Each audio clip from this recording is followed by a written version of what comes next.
Нали знаете, че тук не е Москва? Тук е София, столицата на европейска България, пълноправен и сигурен член на Европейския съюз и НАТО. И нека на всички идиоти, русофилистици, путинолисти да им е ясно, че никога България няма да се върне в отровната задушаваща прегръдка на Москва. Чуйте, господин президент, никога!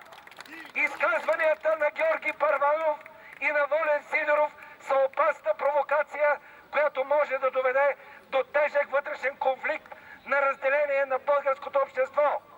Нека да бъде ясно, че ние сме член на обществото на европейските демократични и свободни народи. България е там, където мечтаеше Левски. Тук не е Москва! Тук не е Москва! Тук не е Москва!